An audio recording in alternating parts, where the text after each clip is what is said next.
Shalom, selamat pagi kekasih-kekasih Tuhan. Senang sekali bisa bertemu di saat pagi hari ini. Bagaimana kabarnya? Semuanya sehat? Haleluya. Mari kita satu dalam doa untuk menerima firman di pagi ini. Ya Tuhan, ucapan syukur kami naikkan kepadamu untuk hari yang baru.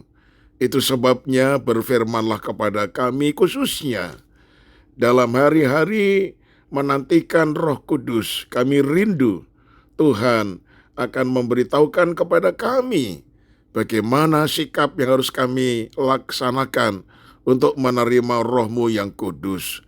Dalam nama Tuhan Yesus, haleluya. Amin.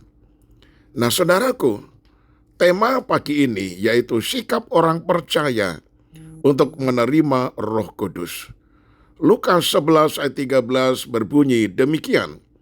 Jadi, jika kamu yang jahat tahu memberi pemberian yang baik kepada anak-anakmu, apalagi Bapamu yang di sorga, Ia akan memberikan Roh Kudus kepada mereka yang meminta kepadanya.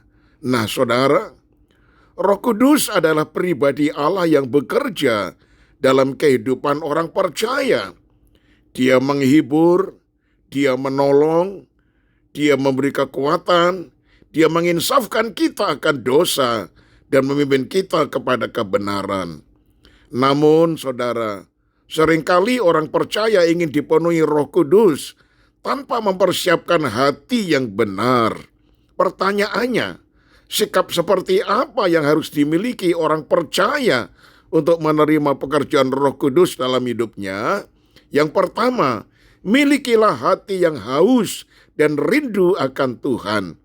Matius 5 ayat 6, berbahagialah orang yang lapar dan haus akan kebenaran, karena mereka akan dipuaskan. Nah saudara, Roh Kudus dicurahkan kepada orang yang sungguh-sungguh merindukan Tuhan. Memang banyak orang hanya haus, yaitu haus akan berkat, haus akan mujizat, atau pertolongan Tuhan, tetapi tidak haus akan hadiratnya. Sebagai ilustrasi, tanah yang kering sangat mudah menyerap air hujan. Demikian juga hati yang haus akan Tuhan mudah dipenuhi Roh Kudus. Kalau hati kita penuh dengan dunia, dosa, dan kesombongan, maka sulitlah mengalami kepenuhan Roh Kudus. Yang kedua, saudara, hidup dalam pertobatan dan kekudusan. Kisah Rasul 2 ayat 38, bertobatlah dan hendaklah kamu masing-masing memberi dirimu dibaptis, maka kamu akan menerima karunia Roh Kudus. Dosa yang dipertahankan menjadi penghalang pekerjaan Roh Kudus, saudara. Roh Kudus adalah Roh yang kudus. Karena itu kita perlu apa? Kita harus perlu meninggalkan dosa, mengampuni orang yang bersalah kepada kita, hidup jujur, menjaga hati dan pikiran. Bukan berarti harus sempurna dulu, tidak. Tetapi harus memiliki hati yang mau dibentuk oleh Tuhan. Contoh praktisnya, membuang kebiasaan berkata kasar, berdamai dengan sesama, menjaga kehidupan doa, menjauhi kompromi dosa. Yang ketiga, saudara, milikilah iman dan percaya kepada janji Tuhan. Galatia 3 ayat 14, sehingga oleh iman kita menerima roh yang telah dijanjikan itu. Kadang orang merasa, oh saya tidak layak, oh Tuhan pasti tidak mau memakai saya. Saudara, padahal Roh Kudus diberikan bukan karena kita hebat, tetapi karena kasih karunia Tuhan. Makanya kita harus percaya Tuhan mau memenuhi kita, Tuhan mau memakai hidup kita, Tuhan sanggup mengubahkan hidup kita. Iman membuka hati kita untuk menerima pekerjaan Roh Kudus. Yang keempat, saudara, tekun berdoa dan menanti Tuhan.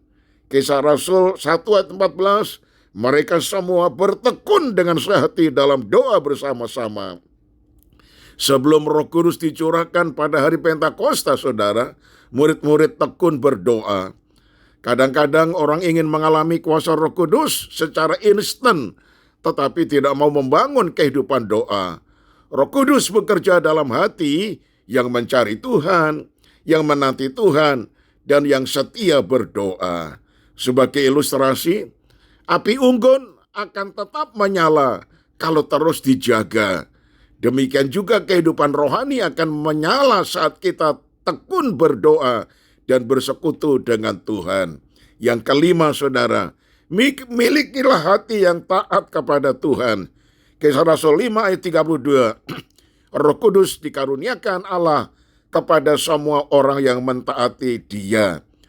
Nah, saudara, Roh Kudus bukan hanya untuk dirasakan, tetapi untuk ditaati. Kadang-kadang, saudara, Tuhan sudah berbicara untuk mengampuni, untuk melayani, untuk meninggalkan dosa, untuk memberitakan Injil. Namun kita menolak dan tidak taat. Ketaatan membuka jalan kita untuk menerima Roh Kudus. Nah, saudaraku yang kekasih, mari kita satu di dalam doa. Ya Tuhan Yesus, kami rindu mengalami pekerjaan Roh Kudus dalam hidup kami. Ampunilah dosa dan kekerasan hati kami. Berikan kami hati yang haus akan Engkau. Biarlah kami boleh tekun di dalam doa, hidup dalam iman dan ketaatan. Penuhi kami dengan Roh-Mu yang kudus ya Tuhan, supaya hidup kami memuliakan akan nama Tuhan. Kami percaya ya Tuhan, bahwa Engkau pasti akan mengaruniakan Roh Kudus-Mu kepada kami. Karena firman-Mu mengatakan, kalau kami sebagai manusia memberikan pemberian yang baik kepada anak-anak kami, apalagi Bapa di sorga, Engkau akan memberikan Roh Kudus kepada mereka yang meminta kepadamu. Terima kasih banyak Bapa, kami sungguh bersukacita dengan datangnya Roh Kudus memenuhi kami sebagai roh yang menghibur, roh penolong, roh yang memberikan kekuatan dan menginsafkan kami akan dosa. Sehingga hidup kami selalu berkenan di hadapan-Mu dan kami senantiasa bertumbuh di dalam pengalaman kehidupan rohani untuk melayani Tuhan dan memenangkan jiwa. Termulialah nama-Mu dari sekarang sampai kekal selama-lamanya. Dalam nama Tuhan Yesus kami sudah alaskan doa ini. Haleluya. Amin.